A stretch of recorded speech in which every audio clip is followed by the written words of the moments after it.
तो मेरे सर में कई बार ये दर्द होता है, ये हाँ हाँ हाँ या धूप में चला जाऊं मैं तो मुझे दर्द होने लगता है। हाँ, आपको तो मैं दे दूंगा रेडीमेड, लेकिन मैं बताता हूँ इसमें क्या सिंपल चीज़ है। अश्वगंधा, उसके अंदर गुदंती भस्म, उसके अंदर प्रवाल पिष्टी और उसके अंदर मुक्ता शुक्ति पिष्टी, 3 चीज़ें हैं। पर उस मैं मात्रा भी बताता हूँ। 50 ग्राम अश्वगंधा, उसके अंदर 10 ग्राम गुदंती भस्म, 5 ग्राम प्रवाल पिष्टी, 5 ग्राम मुक्ता शुक्ति पिष्टी, ये मिला लो, मिला के पाउडर बना लो। इसके पाउडर का 1 चम्मच रात को खा लो। 10-15 दिन खाने के बाद आप कहोगे यार क्या हो गया, कुछ हुआ नहीं आजकल, इतना तुरंत रिजल्ट आता है। ओके। पथरी एक कॉमन समस्या ये भी है, कैसे पथरी, आयुर्वेद में क्या इलाज है पथरी? देखो, जो तो गॉल ब्लैडर है, जो पित्ते की पथरी है, उसका तो कोई इलाज नहीं है, उसका सिर्फ ऑपरेशन होता है। और जो लोग सुनते हैं वो समझते हैं कि गोयल साहब ने बात सीधी कहनी है कि उसका कोई इलाज नहीं है। बहुत सारे हमारे जो लोग हैं आयुर्वेद में कुछ ना कुछ करते हैं, कई लोग इसका दावा कर देते हैं कि हम पित्ते की पथरी निकाल देंगे। भैया, अगर कोई ऐसा कहता है वहाँ से उठ के आ जाओ, ऐसा हो नहीं सकता। क्योंकि अगर ऐसा हो सकता तो वो आदमी आज मतलब कि देश का प्रधानमंत्री जो है वो उसको ले जाते मंत्रालय में उठा के कि इतना बड़ा विद्वान आदमी है। तो दूसरी बात, जो अपनी किडनी का स्टोन है उसको निकालने के लिए आयुर्वेद बहुत सक्षम है। उसके अंदर सिर्फ अपना जो कलमी शोरा है वही काम कर देता है। और 2-4 चीज़ें हैं जो मिला के, इसके अंदर वो चीज़ है, क्या नाम लेते हैं, गोक्षुरा। इसको जो भखड़ा टाइप होता है जी, गोक्षुरा कांटेदार छोटे छोटे कांटे से होते हैं, ये बहुत काम करता है। और ऐसी चीज़ें, और एक चीज़ और बताते हैं, चलो क्लियर करते हैं। एक आप गमला ले लो, पॉट आपको नर्सरी से मिल जाएगा, उसको जाके बोलो कि भाई पत्थर चट का पौधा चाहिए।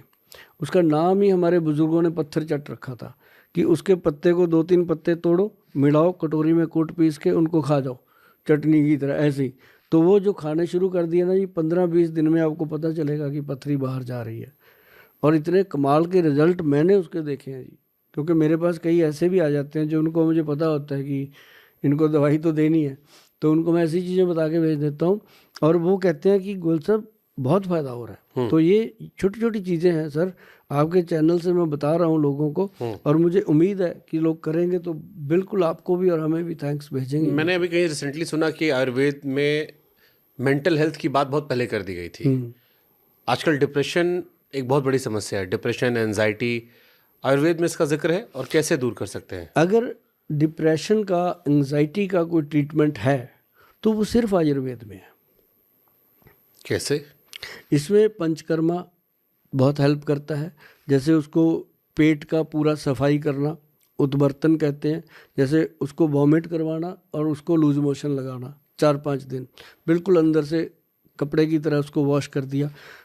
उसके बाद शिरोधारा सिर पे, उसको ये चीज़ें करने के बाद धीरे धीरे औषध दी जाती है। औषध इसमें ब्रह्मी बटी वगैरह ही काम करती है जो मैंने पहले बताई हैं, ब्रह्मी, शंखपुष्पी, जटामांसी। जटामांसी का इसमें बहुत बड़ा रोल है, क्योंकि जटामांसी जो है वो पूरा जैसे ब्रेन के अंदर हम अखरोट को खोलते हैं ना, वैसे खुलता है। भगवान ने उसको अखरोट जैसा बनाया, और अखरोट ब्रेन के लिए बहुत अच्छी चीज़ है। तो ऐसे करके ही जो जो मैं आपको बताने जा रहा हूँ कि जो डिप्रेशन के शिकार हैं, एंग्जाइटी के शिकार हैं, उनके लिए आयुर्वेद में सबसे बेहतर चीज़ है ब्रह्मी। ब्रह्मी का जो पाउडर है वो जस्ट ट्रंकलाइजर का काम करता है। और दूसरी चीज़ है आयुर्वेद के अंदर, एक अजवाइन आती है जी, एक अजवाइन आती है और एक आती है खुरासानी अजवाइन, जो खास है खुरासानी। खुरासानी जो अजवाइन है जी, वो बनी ही इसके लिए, मतलब कि वो ब्रेन के अंदर जितनी भी स्ट्रेस है उसको कम करती है। और जो एंग्जाइटी की प्रॉब्लम, जैसे बंदा बात सोचता है उसको सोचता ही रहता है, किसी ने कुछ कह दिया दिल पे ले लेता है, ऐसे लोगों के लिए ये सबसे कमाल चीज़ है खुरासानी अजवाइन। इससे पहले थोड़ा सा आदमी को मीठा खिला दो, दूध पिला दो चाहे मीठा, ऊपर से वो खिला दो, और थोड़ी देर में रिलैक्स होकर लेटता है आदमी। ओके। ये आप लोगों ने इसका इलाज किया डिप्रेशन का? बहुत पेशेंट है जी मेरे पास, यूएस से, कनाडा, अमेरिका से, सारा पेशेंट इसका आता है डेली। मतलब डेली अगर हमारे इंस्टीट्यूट में 200 पेशेंट है तो 70-80 पेशेंट बाहर के ही होते हैं। और वो सारे तकरीबन, उसमें से भी 60-70% लोग डिप्रेशन के शिकार हो रखे। ओके।